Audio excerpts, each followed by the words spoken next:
Hey everyone, it's good to be with you again.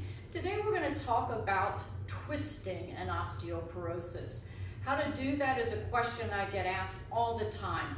I happen to think like Dr. Lauren Fishman does, that you are twisting as part of your everyday activities, so you need to learn how to do it safely, not avoid it altogether. However, you do have to rethink some of your movements. So today I've got a double mat that I just like to use because it's easy to move in all directions. I've got a sturdy folding chair.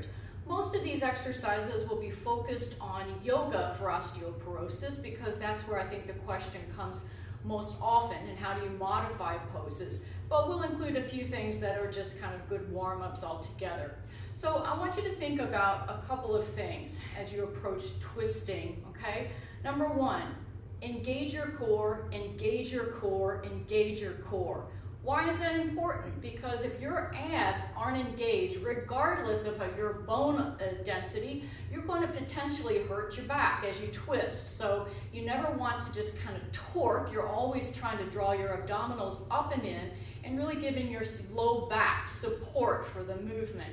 Second thing, balance, right? Make sure whether you're standing or you're sitting that you always kind of stabilize yourself before you mobilize. Okay, and third thing, if it doesn't feel good or if you're nervous about doing any particular position, don't do it. It's entirely up to you. Progress with all of these exercises as you're able or willing to do. I'm going to start out first of all in just warming up the body. These are great stretches that I do as part of my deep stretch Pilates for osteoporosis. First of all, we want to get the arm and the leg movements working as a team here, okay? So I'm going to take my right arm and I'm going to pretend that I'm just kind of, bringing a sword out, and I'm going to stretch it up like that. So I'll bring it down and open it out. And in this way, I'm bringing the humerus, the main arm bone, into external rotation, still thinking about my abdominals drawing up and in before I even start, okay? Now, I'm going to pretend that I'm putting my seat belt on, okay? And that's going to take the arm into internal rotation. For me, that's a much more challenging position because I'm tight here in my pecs, where a lot of people are. So I often will do the external rotation first. So let's go to the other side, okay? So here's your sword out of the sheath. And what you're doing is teaching the arm bone how to rotate. It should, right? It's one of the ball and socket joints, the humerus and the femur bone, as they move through the body. Okay, now we want to think about the hip bone. Now, crucial to our understanding of how to twist well is to understand where the leg or the hip bone is and where the pelvis is. Most of us think that the pelvis is here, kind of where your natural waist is. It's not. I mean, that is where your pelvis is. Your hips are here, where the femur bone attaches through the acetabulum. That's where we want to rotate while we're stabilizing through the pelvis. So I'm going to hold on to the chair to show you this. It's a good way to practice balance, meaningful load to your hips. Okay, so an internally rotated position would be like a soccer kick, right? You're taking your foot back and forward. You can already feel those deep low abs wanting to draw in to protect you from this movement. Then I'll call it a position here like a wide out, right? Where you're taking your leg back and opening up. Engaging that as you're starting to prime the hip rotators in the back, okay? Taking that to the other side. So here's my soccer kick, really trying to keep that in the thigh bone. Moving it there and keeping my pelvis stationary, which is no easy thing for me.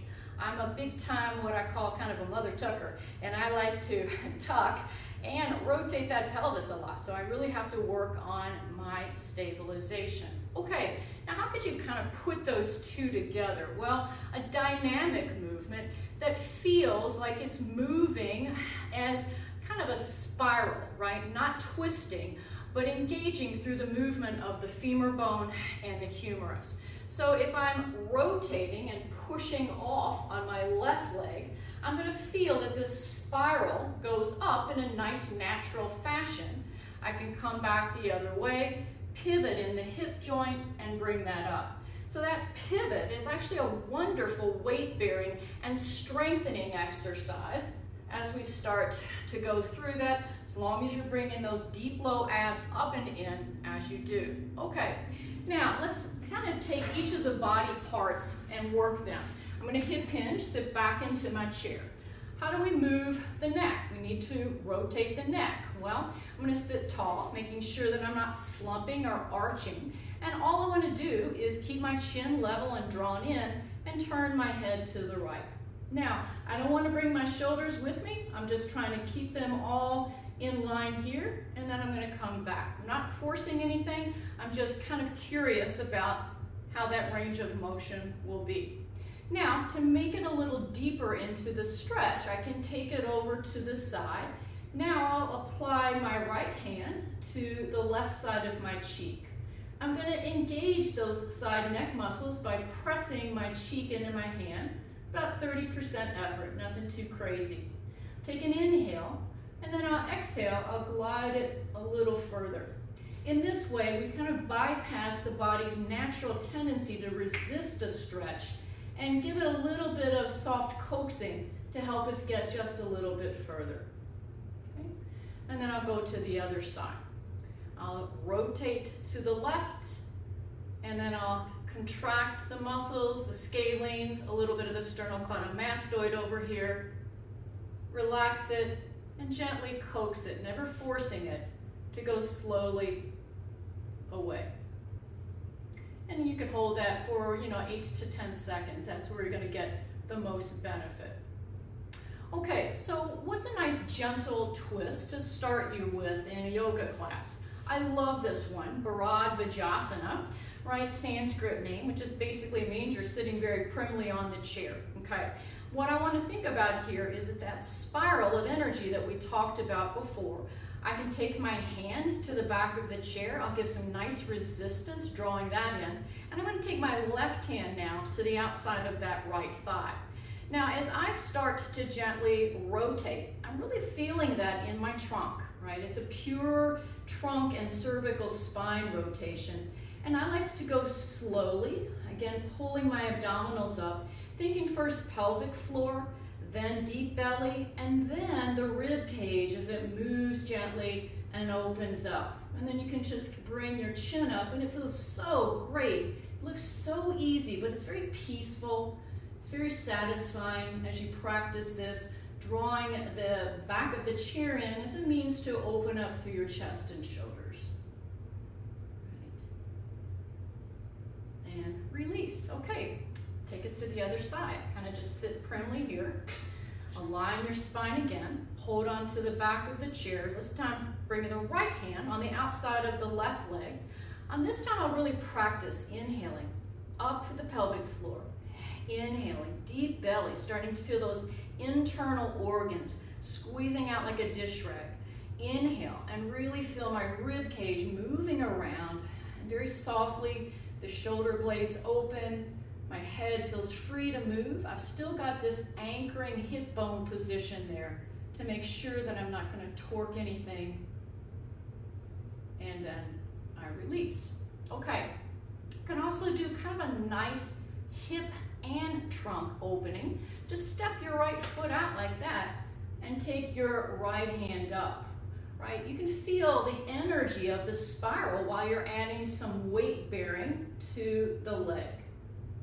Just hold that deeply, pressing down into the foot, and you can feel even here that your body becomes its own force of resistance, using a lot of the principles of the Bone Strong for Osteoporosis work. And then drawing back, okay? I want to feel that pivot in the hip socket, and then the rotation involving the humeral head here as it moves through the shoulder socket. Remember in our earlier work, your arm should function in relation to the shoulder blade, not your neck, all right? Good. Now, could you take a little deeper twist? Yes, of course. If you come across this way, you don't want to do anything that bothers your low back, but this is a perfectly good position here, anchoring through the right hip, really starting to feel how the external obliques on the right side and the internal obliques on the left side facilitate this pose. Pull the abs up and in, feel broad. It's just a little variation of Vajrasana. and then come back. You could try that coming to this other side. I like this one just because you get a chance to add a little bit of dimension of resistance as you pull up on the chair, pull in on the chair, and we're all so tight in the front of our chest muscles, so it feels really, really good. I know some of my clients come in and talk about doctors have scared them so much with osteoporosis that they were afraid to move, and it feels so good for them to be able to come back to normal activities. Okay, I'm going to hip hinge to come up. I'm going to take my chair now away and practice a forward fold with a twist. Okay, so this is a typical yoga pose here. We want to make sure that we're moving into the hips, not the pelvis. So as you root down in there, I'm going to soften my knees to make sure that I'm not doing anything torquey. And I'm going to pivot. You can actually feel the leg bone as it moves through the hip. This is a great place to do a forward fold, really understanding how to stretch your hips, pull the abs in, and add a little bit of resistance here. I'm going to stabilize, engage my abs, and then moving from the trunk like a big pterodactyl wing, I'm going to move up through there. Feels great. And you can sense that, okay, this is fine for the bones, right? I need to do these movements throughout my life, but knowing where you're moving and how to move is just important. So these are the ways you practice so that you can take it into your everyday activities, right? Starting to feel how that trunk needs to move around the spinal base. All right, so this is a lovely pose called revolving triangle. And many of you may think, well, that's not in my yoga repertoire anymore. Not true. We're going to do it in a way that really services us, stabilizes us. So I like to take myself in. I've got a bit of a lunge, straight leg here for the triangle. And I'm going to take my left hand, my right leg is forward. I'm still hip hinging. Hope you can see that. Hope I'm demonstrating that. And I could just do this. I don't have to rotate anymore. But I can sweep the right arm up. I'm pressing down into those leg bones. I'm really feeling this beautiful trunk rotation. But I love the hip strength that you feel in this pose. It's great. So strong. I want to make sure I'm not locking that knee, bringing it up and in, and keeping my head, neck, and shoulders soft. Okay? I'll change sides using good form as I step the left foot forward. So with revolving triangle, it's a little bit of a shorter stance than you would use in a warrior 1 or 2 position. Hinge forward, pull the abs up and in. You could take the hand low, take it high. If you do take it high, make sure you don't pull the chair towards you. You anchor the chair down. Bring the left arm up. Feels great. Ooh, I did a really long Yoga for Osteoporosis class last night. Feels so great today. My body really benefited from it. And release. Okay, so we'll come down in a safe position. Move the chair out of the way. So let's take a low lunge position. This is a great one to practice how to do a twist that's pretty common in osteoporosis. Well, I certainly don't want to round as I come forward, but as long as I'm hinging, doing a nice flat back routine, I can take my hands here, press the left elbow against the right knee, and then press my palms together here, or I can open them up, right? There's nothing that's going to damage your osteoporosis here. In fact, quite the opposite. It's going to be really building strength into the hip bones, and you get a nice rotation into your trunk. You're also getting a really great hip flexor stretch there, okay? Feel free to use a block. You can do it into a lower position. The setup is important. As long as you have those things correct, you can do this with ease. Pressing the palms together. And as you press the palms together, you have a sense here of the dynamic energy you can draw into the shoulder socket. Really feels like you're aligning the shoulders with the back of your spine. All right, so how about thread the needle? Wonderful pose, right? If I come into a tabletop position here, stacking my spine, I'm going to sweep this right arm up, dive it under, lay it down, and just take a nice gentle thoracic twist here. Nothing that's going to be damaging. It feels good. You don't have to do a lot more with this. It's just nice to get that movement through the rhomboids in the middle of your scapula. And same thing here. Bring the arm up and thread it under. Take a moment. Just feel how nice that is. And what a gentle twist there. You're not demanding that your pelvis shift and do too much. Okay, lastly, we come down on the floor and let's see what it would be like to do a twist in a supine position. Well, you don't want to do a lot of things where you're crossing legs and all of that, but as you do a twist to one side, make sure that you're stacking both hips here, okay? I like to draw my underhip there. Go in the same direction here, but have fun with a lovely little stretch through your trunk. That feels amazing. Our spine should move like that. You feel so good across the chest muscles. Breathing into that. And if that fuller position doesn't feel good, or you just want to start with something here that's kind of just gently sweeping in this one side, that would be fine. Roll over. You can try coming to the other side. Again, stack your hips, and then anchoring through the hips, drawing those abs in, all the things we talked about. Oh, and set that arm back. You could even put a block or a bolster or something back there, something under your head if you feel like you're hanging back just too much. Don't forget your breathing. That's not really the focus of this video sequence today. But of course, you always want to be conscious of deep, full breathing. All right, I'm going to take my hand here. Hope that gives you a lot to work with. There's a lot you can do with osteoporosis. Be safe, follow the principles, and we'll add some more to our repertoire in the coming weeks. Thanks so much for watching. I'll see you next time.